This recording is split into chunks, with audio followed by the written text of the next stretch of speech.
গতকালকের পর আজও দিল্লিতে বঙ্গভবনের বাইরে পুলিশে ছয়লাভ। দিল্লি পুলিশ বঙ্গভবনের বাইরে রয়েছে আজও পাহারায়।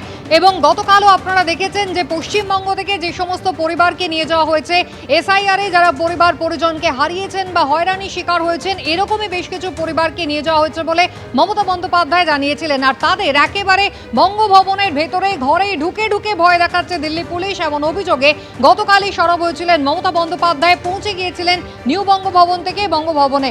সরাসরি আপনাদের নিয়ে যাব আশাবুল হোসেন, আমাদের প্রতিনিধি রয়েছেন আমাদের সঙ্গে। আশাবুল, মমতা বন্দ্যোপাধ্যায় দিল্লিতে রয়েছেন, গতকাল আমরা তার তৎপরতা দেখেছি, এই সাধারণ মানুষকে তিনি আশ্বস্ত করেছেন, একেবারে পৌঁছে গিয়েছিলেন প্রত্যেকটা জায়গায়। আজকে কি কর্মসূচি রয়েছে?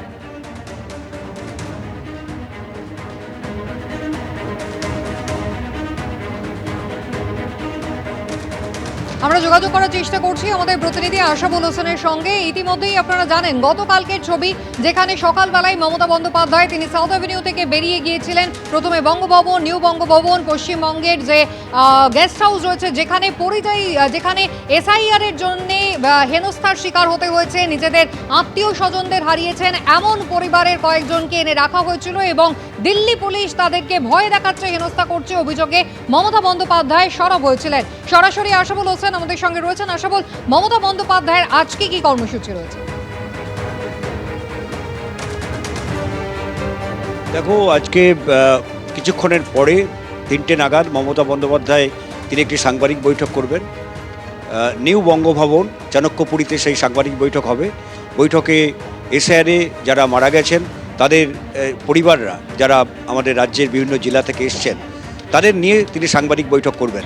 এবং এরপর 4টে নাগাদ এই 181 সাউথ অ্যাভিনিউ, সেখানে একটি তৃণমূলের যারা সাংসদ রয়েছেন তাদের নিয়ে একটি বৈঠক ডাকা হয়েছে এবং সেই বৈঠকে অভিষেক বন্দ্যোপাধ্যায় এবং মমতা বন্দ্যোপাধ্যায় দুজনেই থাকবেন।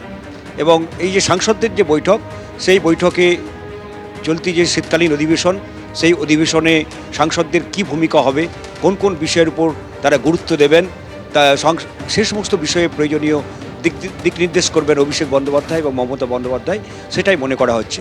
তবে সবচেয়ে যে গুরুত্বপূর্ণ বিষয় সেটা হচ্ছে যে মমতা বন্দ্যোপাধ্যায় আগামীকাল সুপ্রিম কোর্টে উপস্থিত থাকতে পারেন।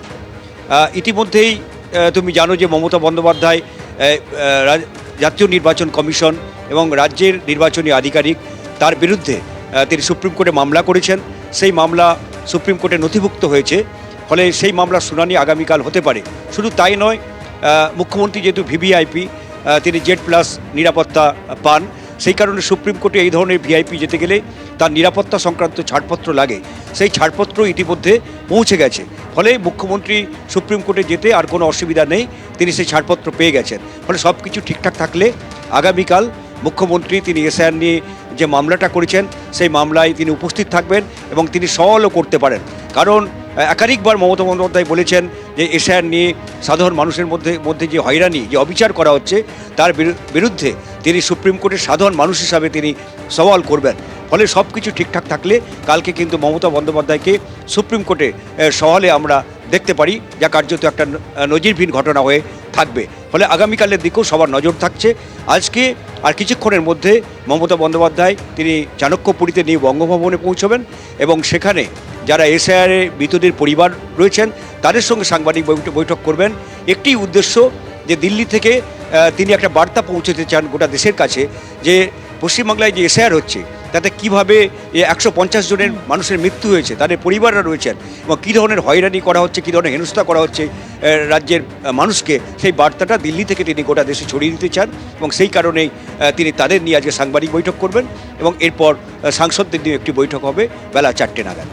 অর্থাৎ এই মুহূর্তে অত্যন্ত বড় খবর দিচ্ছেন আমাদের প্রতিনিধি আশাবুল হোসেন। মমতা বন্দ্যোপাধ্যায় রাজধানীতে রয়েছেন।